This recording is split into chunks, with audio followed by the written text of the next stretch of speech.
দর্শক, স্বাগতম আরেকবার। দর্শক, বিএনপি ভারত সহ পশ্চিমা বিশ্বের শক্তিধর রাষ্ট্রগুলোর সাথে তাদের সম্পর্ক উন্নয়নের জন্য এবং একটি রাজনৈতিক দল যেহেতু বিএনপি এর আগে তিনবার দেশের রাষ্ট্র ক্ষমতায় ছিল, সেহেতু খুব সঙ্গত কারণে এই দলটির আছে রাষ্ট্র পরিচালনা করার দক্ষতা, অভিজ্ঞতা এবং বৈদেশিক সম্পর্ক উন্নয়নের ক্ষেত্রে আমরা দেখেছি অতি সম্প্রতি বিএনপির ভারপ্রাপ্ত চেয়ারম্যান জনাব তারেক রহমান সাহেব সেই কমিটিকে পুনর্গঠন করেছেন এবং বিএনপি মূলত আসলে ভারত সহ প্রত্যেকটি শক্তিধর রাষ্ট্রের সাথেই সম্পর্ক উন্নয়ন করতে চায়। তারই ধারাবাহিকতা আপনারা দেখেছেন যে ঈদের 2 দিন আগে বিএনপির ফরেন অ্যাফেয়ার্স কমিটিকে ভেঙে সেটাকে ডেলে সাজানো হয়েছে। সেই ডেলে সাজানোর মধ্যেও আরও অনেকগুলো অবজারভেশন আমি কয়েকটি পত্রিকায় দেখেছি, আজকে আমি প্রথম আলোতেও দেখছি, সেটা নিয়ে তারা একটি রিপোর্ট করেছে। আমি এটা নিয়েই কথা বলবো দর্শক। আমি তার আগে একটু বলে নিই দর্শক, নির্বাচনের আগে আমি যখন আমার এই কন্টেন্টগুলো রেডি করি এবং কথা বলি বিভিন্ন প্ল্যাটফর্মে, আপনারা জানেন বিভিন্ন মিডিয়া বা টিভি চ্যানেল এবং অনলাইন টক শোগুলোতে আমি যখন কথা বলি, আমি আমার 2টি ভিডিও করেছিলাম এবং আমি বলেছিলাম, বিশেষ করে আমি যখন দেখছিলাম যে বিএনপির যে ফরেন অ্যাফেয়ার্স কমিটি বিদেশিদের সাথে কথা বলে, মার্কিন রাষ্ট্রদূত কিংবা ব্রিটিশ রাষ্ট্রদূত বা আরও জার্মান রাষ্ট্রদূতের সাথে কথা বলে এসে যখন তারা কথা বলছেন মিডিয়ার সাথে, আমার কাছে কেন জানি মনে হয়েছিল যে একটা যেন কিছু একটা কমিউনিকেশন গ্যাপ হচ্ছে, কিংবা কিছু একটা প্রকাশের বা আপনার অভিব্যক্তি বা প্রতিক্রিয়া দেখানোর ভাষাগত উপস্থাপনার মধ্যে একটা কিছু শর্টেজ আছে। সেটা ভেবেই আমি সাথে সাথে একদিন একটা ভিডিও করি, পরে আমি আরেকটা ভিডিও করি ইন ডিটেলস এবং আমি বলি যে এখানে বিএনপির ফরেন অ্যাফেয়ার্স কমিটিটাকে আরও ঢেলে সাজাতে হবে। এবং আমি সুস্পষ্টভাবে, আমার মনে আছে এখনো অনেক দিন আগের কথা, আমি বলেছিলাম ভিডিওতে যেন ওইখানে কয়েকজন আইন বিশেষজ্ঞ রাখা হয় এবং তারা যাতে শুধু আইন বিশেষজ্ঞ থাকলেই হবে না, তাকে ফ্লুয়েন্টলি ইংলিশে কথা বলতে হবে। এবং আমি বলছিলাম যে যারা বিদেশে বিভিন্ন মিশনে কাজ করেছেন, বিশেষ করে মার্কিন যুক্তরাষ্ট্র, United kingdom, Germany, France, Italy, Australia বা কানাডা, এই সকল দেশে যারা কাজ করেছেন, এমনকি ইন্ডিয়ায়ও কাজ করেছেন, রাশিয়া, চায়না, এই সকল দেশে কাজ করা কূটনীতিকদের যদি এই কমিটিতে অন্তর্ভুক্ত করা হয় এবং তাদেরকে যদি এই দ্বিপাক্ষিক বৈঠকে বা দেন দরবারে দেওয়া হয়, আমি মনে করি দলের জন্য ভালো হবে। আমি মনে করি আমার সেই কথাটা যথাযথই ছিল, যৌক্তিক ছিল। যাই হোক, অবশ্যই এখন তো নির্বাচন হয়ে গেছে, কারণ আমার কাছে মনে হয়েছিল যে যখন তারা প্রতিক্রিয়াটা দেখাচ্ছেন বা বলছেন, হয়তোবা তারা যেটা বলে, আমি অন্ততপক্ষে আমার এই 22 বছরের ব্রিটিশ লাইফ থেকে আমি এটা বলতে পারি যে এশিয়ান পলিটিশিয়ানদের কথা বলার স্টাইল এবং তাদের অভিব্যক্তি দেখানোর যে কি বলা যায় এটাকে সিস্টেম এবং পশ্চিমাদের একটু ভিন্ন আছে। তারা কিন্তু ডিরেক্টলি কিছু বলে না, তারা অনেকটা আমি বলবো এটাকে সফট ভাষায় কঠিন কথা বলে। তা আমার কাছে যেটা মনে হয়েছিল, যাই হোক আমি স্পেসিফিক কোনো ব্যক্তি সম্পর্কে বলছি না, যে এখানে আরও দক্ষ ব্যক্তিকে অন্তর্ভুক্ত করা দরকার। অবশেষে সেটাই করেছেন জনাব তারেক রহমান সাহেব। তারপরেও প্রথম আলো যেটা লিখেছে দেখলাম আমি, সেখানে সেলিম জাহিদ করে একজন লিখেছেন, তিনি বলছেন এখানে আরও কিছু দক্ষ এবং পররাষ্ট্র বিষয়ে যারা অভিজ্ঞ তাদেরকে অন্তর্ভুক্ত করা দরকার। আমরা একটু দেখে নিই দর্শক। যাই হোক, তিনি 36 জন বিশেষ সহকারী সব প্রায় 150 সদস্য নিয়ে এই কমিটিটা করেছেন। তবে এখানে যেটা নতুনত্ব হয়েছে, সেটার সমন্বয়ক হিসাবে, প্রধান হিসাবে এসেছেন জনাব তারেক রহমান সাহেব। দলের সামগ্রিক কূটনৈতিক তৎপরতা একমুখী কেন্দ্রিক হয়ে উঠেছে। ফলে কিছুদিন ধরে দলের শীর্ষ পর্যায়ে আলোচনা রয়েছে যে প্রতিবেশী দেশ ভারত সহ আঞ্চলিক, মধ্যপ্রাচ্য ও পশ্চিমের গুরুত্বপূর্ণ দেশগুলোর সঙ্গে যোগাযোগ ও সম্পর্ক উন্নয়ন করা প্রয়োজন। সেজন্য পররাষ্ট্র বিষয়ক পৃথক ডেস্ক করা যায় কিনা। যাই হোক, এখানে একটা জিনিস বলা হচ্ছে, শঙ্কার আধিক্য ছাড়া নতুন কমিটিতে খুব একটা চমক বা বিশেষত্ব নেই, কারণ কমিটিতে পেশাদার সাবেক কূটনীতিক, সচিব, শিক্ষাবিদ সহ দক্ষ অভিজ্ঞ ব্যক্তিত্ব সেভাবে নেই। আমি এই কথাটা একটু বলি দর্শক। Yes, a political party will reform their foreign affairs committee by the politician, that is true. But we have to understand the person who work in administration এবং যারা বিদেশি মিশনে কূটনৈতিক হিসাবে কাজ করেছেন এবং যারা আইন বিশেষজ্ঞ, এখানে আপনাকে কয়েকটা বিষয় লক্ষ্য রাখতে হবে।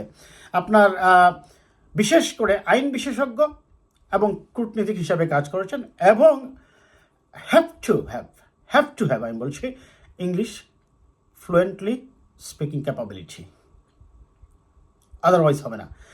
এবং যদি যারা এই সকল দেশে অনেক দিন থেকেছে তারা হলে সুবিধা হবে কি, যে তাদের কথা বলার স্টাইল বা তারা যে অ্যাপ্রোচে তাদের প্রতিক্রিয়া দেখায় বা এটা দ্বারা অরিজিনালি তারা কী বোঝাতে চেয়েছে তাদের মনের মধ্যে এটা বুঝতে সুবিধা হবে এমন মানুষকেই কমিটিতে রাখা উচিত বলে মনে করি। এখানে যেটা বলা হচ্ছে যে শিক্ষাবিদ, সচিব, কূটনীতিক।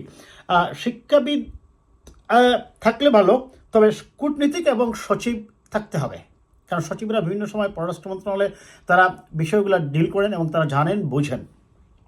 যাই হোক, তবে বিএনপি নেতাকর্মীদের বড় একটি অংশ এবারের পররাষ্ট্র বিষয়ক কমিটিকে প্রধান হিসাবে দলের ভারপ্রাপ্ত চেয়ারম্যান জনাব তারেক রহমানের অন্তর্ভুক্তিকে নতুনত্ব হিসাবে দেখছেন। দলের জ্যেষ্ঠ নেতা আব্দুল মঈন খান, নজরুল ইসলাম ও বিমান বাহিনীর সাবেক প্রধান আলতাফ হোসেন চৌধুরী সহ কয়েকজনকে এই কমিটিতে অন্তর্ভুক্ত করা হয়েছে। এটি আর একটা বিশেষ দিক।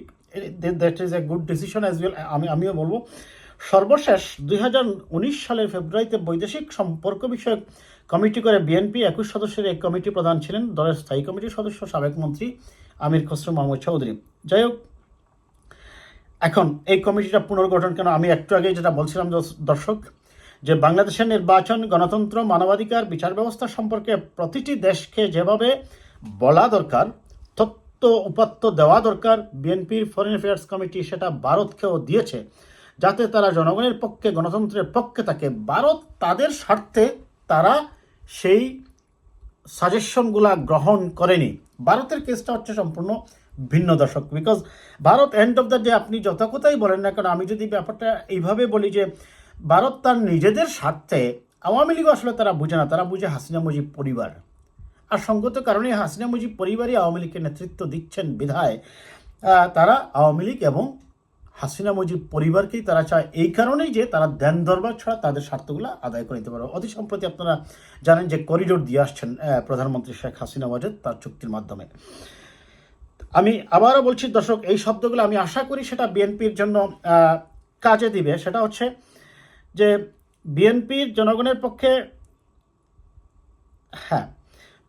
মানবাধিকার, বিচার ব্যবস্থা সম্পর্কে প্রতিটি দেশকে, বাংলাদেশের নির্বাচন, গণতন্ত্র সম্পর্কে তথ্য দেওয়া দরকার। এখন এই বিষয়গুলোতে তাহলে দেখুন, আপনি মানবাধিকার একজন হিউম্যান রাইটস অ্যাক্টিভিস্টকে রাখতে পারেন, একজন ল স্পেশালিস্টকে রাখতে পারেন, এরা অবশ্যই আছেন আমি মনে করি, এবং যারা কূটনীতিক হিসাবে দায়িত্ব পালন করেছেন বিদেশি মিশনে তারা থাকতে পারেন।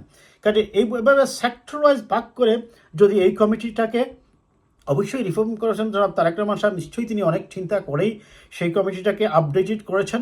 আমি আশা করব যদি আরও কোনো আপডেট আনতে হয়, কোনো সংযুক্তি আনতে হয়, আমি আশা করব এই ধরনের যে রিপোর্টগুলো আসে, যারা অনেক সময় দেখবেন আপনারা এক শ্রেণীর সাংবাদিক বা এক শ্রেণীর লোকও আছেন যারা তুষামুদি সংবাদগুলো বা কথাগুলো বলাগুলোকেই পছন্দ করেন, কিন্তু বাস্তবে কথা হচ্ছে আপনি সমালোচনাকারীর গঠনমূলক সমালোচনাও যদি শোনেন তাহলে সত্যিকার অর্থেই কোথায় কোথায় ব্যারিয়ারটা আছে, কোথায় কোথায় আপনার শর্টফলটা আছে বা আপনার ঘাটতি আছে, আপনি সেটা অনুধাবন করতে পারবেন, সেখান থেকে আপনি কার্যকর ব্যবস্থা গ্রহণ করতে পারবেন।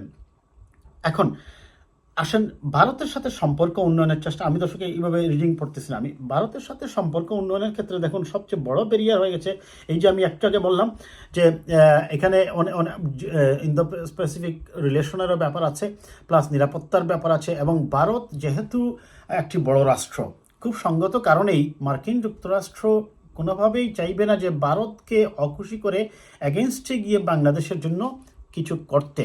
তার কারণটা হচ্ছে মার্কিন যুক্তরাষ্ট্রের প্রধান হেডেক বা আমি বলবো মাথা ব্যথাটা হচ্ছে চায়নার উত্থান রোখা। আর চায়নার আবার ইন্ডিয়ার সাথে যেহেতু বৈরীভাব আছে, অনেকটা অলিখিত তাদের মধ্যে যুদ্ধ তো লেগেই থাকে সব সময়, সেই কারণেই চায়নাকে দাবিয়ে রাখার জন্য মার্কিন যুক্তরাষ্ট্র ইন্ডিয়াকেই বেছে নেবে, এটাই স্বাভাবিক। আর এই ইন্ডিয়াকে বেছে নেওয়াই আমাদের দেশের গণতন্ত্রের জন্য কাল হয়ে দাঁড়িয়েছে। বিকজ ইন্ডিয়া তার প্রয়োজনে আবার বাংলাদেশে আওয়ামী লীগকে চায়, তারা গণতন্ত্র চায় না। ইন্ডিয়া তার দেশে গণতন্ত্র রেখেছে, কিন্তু বাংলাদেশে গণতন্ত্রহীন করে গত 15-16 বছর থেকে তারা আওয়ামী লীগকে ক্ষমতায় রেখেছে বলেই আজকে আওয়ামী লীগ কিন্তু ক্ষমতায় আসতে পারছে। তবে যাই হোক, আমরা জনাব তারেক রহমান সাহেব বিএনপির যে কমিটির উন্নয়ন করেছেন, যদি প্রয়োজন হয় আমি মনে করি তিনি অবশ্যই সুচিন্তিতভাবেই আরও যদি কিছু সংযুক্ত করতে হয় বা বিয়োজনও করতে হয় তিনি সেটা করতেই পারেন। এবং আমি মনে করি তার এই সিদ্ধান্ত, যেটা এই পত্রিকায় রিপোর্টে আসছে, আমি বলবো সেটা তার সিদ্ধান্তটা সঠিক ছিল বলেই আমি মনে করি। তবে এই যে বিষয়গুলো তারা উল্লেখ করেছে এই রিপোর্টটাতে, যে কূটনীতিক, শিক্ষাবিদ, তারপর পররাষ্ট্র বিষয়ে অভিজ্ঞ, ইংলিশ জানা ব্যক্তি, এবং ইংলিশটি শুধু জানলেই হবে না, ফ্লুয়েন্টলি স্পিক করতে হবে। কারণ অনেক সময় হয় কি, আপনার প্রতিক্রিয়া দেখানোর ভাষার উপর কিন্তু নির্ভর করে অনেকগুলা বিষয়। বিশেষ করে যাদের পাবলিক ভ্যালু আছে বা ফেস ভ্যালু আছে, তাদেরকে কথা বলার সময় তারা যদি খুব স্ট্রং ভয়েসে এবং অর্গানাইজড ওয়েতে কথা বলেন, তাহলে কর্মীরা উজ্জীবিত হয়, মানুষ উজ্জীবিত হয়, মানুষের মধ্যে এক ধরনের ইন্সপাইরেশন বা এক ধরনের স্পৃহা কাজ করে, যে তারা মনে করে যে আমরা we are running in the right direction, right? So anyway, আমি আসলে অনেক লম্বা হয়ে যাচ্ছে আমার ভিডিওটা। দর্শক ভালো থাকবেন, কথা হবে আবার কোনো বিষয় নিয়ে।